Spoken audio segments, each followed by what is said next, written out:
राधे राधे। राधा रानी की कृपा आप सब पर सदा बनी रहे। आज की इस वीडियो में हम नाग पंचमी की सरल पूजा विधि के बारे में जानेंगे का विसर्जन हम कब करें और भोग प्रसाद जो हमने चढ़ाया है उसे हमें ग्रहण करना चाहिए या नहीं, उस बारे में जानेंगे। तो चलिए हम अपनी वीडियो शुरू करते हैं। नाग पंचमी के दिन सुबह उठकर स्नान आदि से निवृत्त होकर साफ सुथरे वस्त्र धारण करें। उसके बाद आप या तो अलग से चौकी लगाकर नाग पंचमी की पूजा करें या आप घर के किसी शुद्ध स्थान पर पूजन करें। पहले उसे साफ करें और गंगा जल का छींटा देकर उसे शुद्ध कर ले। उसके बाद दीवार पर काजल से सांप की आकृति बना ले। अगर आपको दीवार खराब होने का डर है तो उस स्थान पर पहले सफ़ेद पेपर चिपका ले और उस पर काजल से सांप की आकृति बना ले। हमने यहाँ पर काजल से सांप की आकृति बना ली है। आप चाहें तो सिर्फ नाग नागिन का जोड़ा बना सकते हैं या तो आप 5, 7 या 9 सांप की आकृति बना सकते हैं। उसके बाद हम अक्षत का आसन देकर दीपक जलाएंगे। उसके बाद हम शुद्धिकरण करेंगे। फिर हाथ में अक्षत पुष्प लेकर नाग पंचमी की पूजा का संकल्प करेंगे और हम नाग देवता का आवाहन करेंगे। उसके बाद सबसे पहले हम नाग देवता को तिलक करेंगे। फिर हम अक्षत समर्पित करेंगे और हम नाग देवता को वस्त्र स्वरूपी कलावा समर्पित करेंगे। हम दीपक का भी विधि विधान से पूजन कर लेंगे। फिर हम नाग देवता को सुगंधित पुष्प समर्पित करेंगे और हम दीपक को भी पुष्प समर्पित करेंगे। अब हम भीगा हुआ बाजरा समर्पित करेंगे। उसके बाद हम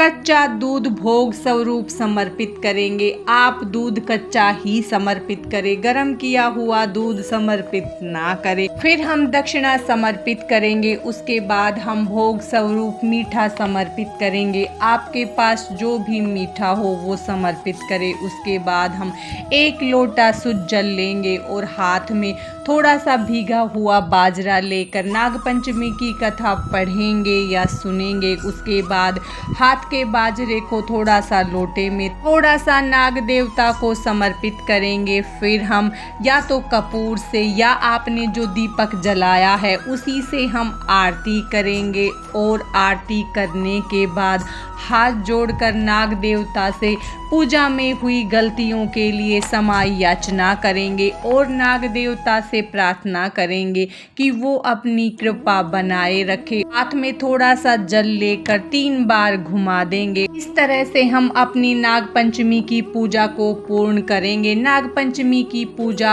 आप नाग पंचमी के दिन सुबह करें। इस बार नाग पंचमी 29 जुलाई को है। अब हम विसर्जन के बारे में जान लेते हैं। अगर आपने मिट्टी से नाग नागिन बनाए हैं तो उनका विसर्जन आप एक पानी के पात्र में कर सकते हैं। नाग पंचमी का विसर्जन नाग पंचमी की शाम से पहले करना होता है। अगर आपने आटे से बनाए हैं तो उनको आप किसी वृक्ष के नीचे रखकर आ सकते हैं। अगर आपने पेपर पर बनाए हैं तो पेपर को आप जल विसर्जन कर ले।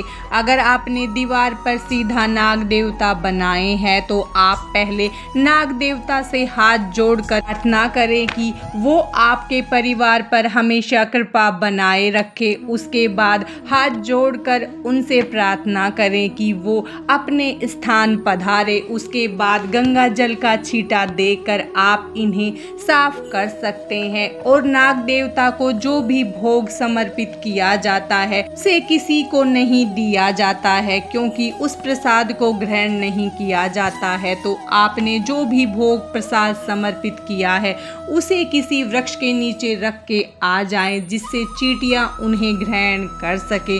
और जल का लोटा आप किसी भी वृक्ष में डाल दे। फूल पत्ती का आप भूमि या जल विसर्जन कर सकते हैं। तो दक्षिणा आपने समर्पित की है वो किसी गरीब को दे दे। अगर किसी की कुंडली में काल सर्प दोष है है तो उन्हें चांदी से बना नाग नागिन का जोड़ा शिव मंदिर में भगवान शिव को समर्पित करें। या आप में चांदी के नाग नागिन बनवाने की सामर्थ्य नहीं है तो आप और किसी भी धातु से बनाकर या आप रस्सी के नाग नागिन बनाकर भी शंकर भगवान को समर्पित कर सकते हैं। नाग पंचमी की पूजा करने से भी पापों के भय से मुक्ति मिलती है तो आप नाग पंचमी की पूजा अवश्य करें। नाग पंचमी की आप पूजा कर रहे हैं तो विशेष रूप से इस बात का ध्यान रखें कि आप शाम होने से पहले विसर्जन अवश्य कर दे। आज की इस वीडियो में बस इतना ही। भगवान शंकर की कृपा आप सब पर सदा बनी रहे। राधे राधे।